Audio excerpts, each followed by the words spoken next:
Questão 13 da FAMERP 2022, prova do segundo dia. Magnésio, alumínio e zinco são metais constituintes de ânodos de sacrifício, ou também chamados conhecidos como metais de sacrifício, utilizados na proteção do ferro contra a corrosão. A obtenção dos componentes desses ânodos de sacrifício pode ser utilizada ou realizada por meio da eletrólise de compostos contendo íons desses metais. A figura representa um sistema de cubas eletrolíticas em série, por onde passa uma corrente de intensidade igual a 19,3 amperes, contendo íons dos metais constituintes dos ânodos de sacrifício. A tabela apresenta os potenciais de redução de alguns metais e também da água. Legal. Então ele mostra aqui as 3 cubas eletrolíticas ligadas, aqui o amperímetro, você tem um chaveamento, uma resistência, e aí está ligado em série, positivo ligado no negativo e assim por diante. Legal. Na letra A, ele fala por que o magnésio, o alumínio e o zinco protegem o ferro da corrosão.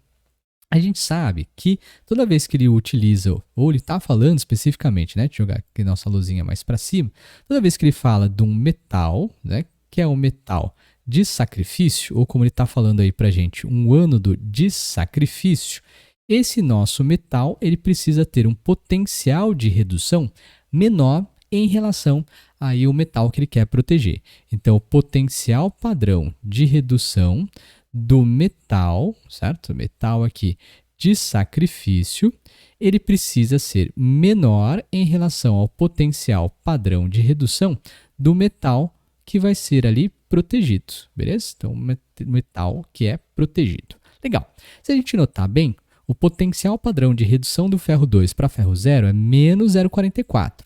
O do zinco, menos 0,76. Isso significa dizer que o potencial de redução dele é menor e, consequentemente, ele se oxida no lugar do outro. O do alumínio, menos 1,66. E do magnésio, menos 2,37. Então, perceba que esses 3 metais eles podem ser utilizados como ânodos, ou metais de sacrifício em relação ao processo de corrosão do ferro, uma vez que eles têm potenciais padrão de redução inferiores ou menores em relação ao metal ferro, beleza? Então era só discutir essa parte que o metal aí, ou esses 3 metais apresentam potencial de redução menor em relação ao ferro. Beleza. E ele continua, qual ânodo de sacrifício pode ser produzido por eletrólise de uma solução contendo seus íons dissolvidos em água? Opa, esse segundo ponto do item A, ele está considerando o processo de eletrólise, que é uma eletrólise aquosa, Então, eletrólise aqui, que é eletrólise aquosa. Sendo assim, na eletrólise aquosa, a gente precisa considerar que nós temos um potencial, uma capacidade aí maior ou menor dos íons de descarga frente à água. Então, na eletrólise aquosa, a gente tem que lembrar a fila de capacidade de descarga, o potencial de descarga lá dos cátions. Então, nós temos os cátions da família 1A, da família 2A e também o alumínio 3+, não se descarregam jamais. Aí nós temos aqui o íon H+, e todos os demais cátions com maior prioridade de descarga. Então, a fila de prioridade potencial de descarga cresce aqui nesse sentido, beleza? Nossa, ficou bem torto. Os elementos da família dos metais alcalinos terrosos e o alumínio 3+, não se descarregam jamais. O H+, tem um potencial de descarga considerável. E todos os outros demais cátions apresentam uma maior prioridade, beleza? Sendo assim, se ele quer produzir se ele tem magnésio, alumínio e zinco, o magnésio ele é da família 2A, então ele não vai conseguir se descarregar em solução aquosa. Quem vai ser descarregado vai ser a água. O alumínio 3+, não se descarrega jamais, não tem prioridade de descarga. O único que pode ser produzido através de uma solução aquosa é o zinco, que está aqui dentre os demais cátions, beleza?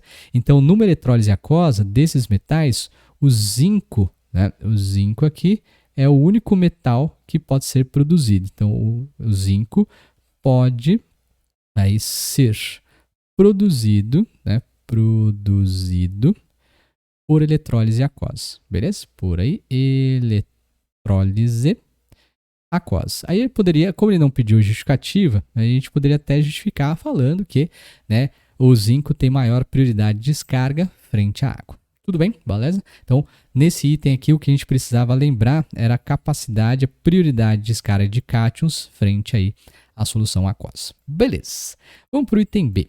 Bom, no item B, ele pede aí, ou ele fala, considerando a constante de Faraday, a carga de 1 mol de elétrons igual a 96.500 coulombs por mol, calcule a massa de alumínio obtida pela passagem de uma carga de 0,24 Faraday pela cuba eletrolítica, contendo aí íons alumínio 3+. Bom, essa primeira parte, essa primeira pergunta, né? Depois ele fala qual o tempo necessário para que seja obtida a mesma massa do magnésio na cuba contendo o íon magnésio 2+, utilizando-se a mesma corrente elétrica. A corrente elétrica que ele cita aqui é a corrente que ele mostrou lá no desenho, né? Ó, ele falou que é equivalente a 19,3 amperes. Então, nós temos uma carga de 19,3 amperes. Como é uma eletrólise com cubas em série, a carga que passa num determinado eletrodo passa por todos os outros eletrodos e a corrente também. Então, isso é importante. Bom, vamos começar pela primeira parte. Ele quer saber do alumínio. Então, nós temos o alumínio 3+, vai receber 3 mols de elétrons através do gerador e vai descarregar o alumínio para alumínio metálico, alumínio 0, beleza? Então, nós sabemos o seguinte, são 3 mols de elétrons, são 3 vezes 96.500 coulombs de carga, né? E isso, então, vai conseguir produzir um total de 1 mol de alumínio. Indo lá na tabela periódica, a gente consegue que 1 mol de alumínio é o equivalente a 27 gramas, beleza? Então, só estou colocando em ordem aqui o que a minha reação está mostrando. Ó, 3 mols de elétrons produz 1 mol de alumínio. 3 mols de elétrons é o equivalente a 3 vezes 96.500 coulombs, né? Que dá 27 gramas. Bom, só que aí tem um detalhe aqui, ó. Ele falou que produziu, né, uma carga total de 0,24 Faraday.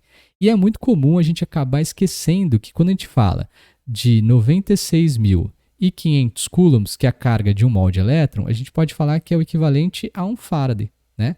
Então, 3 vezes 96.500 coulombs é o equivalente a falar que são 3 Faraday. 3 Faradays produz, então, um total de 27 gramas de alumínio. Se ele passou um total de 0,24 Faraday, a gente consegue a massa do alumínio, beleza? Então, tá aqui, a massa do alumínio, né, vai ser o equivalente a, aí, fazendo as contas aqui rapidamente de cabeça na minha colinha, né, esse daqui vai dar o equivalente a 2, se eu não errei nas contas, 16 gramas de alumínio, beleza? Então, essa é a massa de alumínio produzida. Tudo bem? Beleza.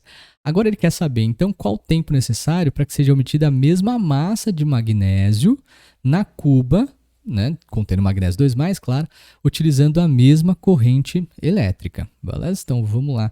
Porque a mesma massa é 2,16 gramas. Então, bora fazer a equação do magnésio. Ó. Magnésio 2+, com mais 2 mols de elétrons, vai formar aqui magnésio metálico. Beleza. 2 mols de elétrons, então ele quer saber qual o tempo necessário. Então vai ser 2 vezes 96.500 coulombs e vai produzir 1 mol de magnésio. 1 mol do magnésio, já fui lá na tabela periódica, equivalente a 24 gramas. Mas ele quer produzir 2,16 gramas, ou seja, a mesma massa do alumínio. Então eu vou descobrir aqui qual é a carga Q que foi necessária. A carga aqui, fazendo as contas rapidamente de cabeça, deu 17, ó, que número estranho. 370 coulombs, beleza? Se a gente sabe a carga e a gente tem a corrente, a gente tem o tempo, né? Então, vou jogar aqui para cima, a gente vai precisar daquela equação KIT, corrente vezes o tempo.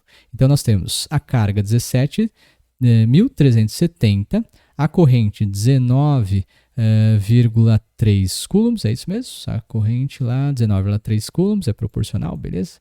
Aqui para cima, deu uma travadinha, vezes o tempo. Então, o tempo sai em segundo.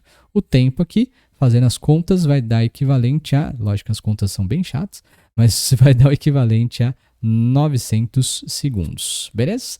Ufa! Trabalhosa essa questão, fala a verdade. Tem bastante coisa para fazer. Tá uma suada aqui. Mas tem bastante coisa, mas dá para chegar. Belezinha? Então é muito clássico essas questões que, numa cuba produziu tanto, quanto é que você vai precisar para outra cuba, considerando que elas estão em série, então a mesma corrente elétrica, blá, blá, blá. Então sempre assim. Bom, agora sim, finalmente a gente vai para a última questão. Comenta aí se você acha essa questão fácil, média ou difícil e a gente mata a questão 14. Tá lá.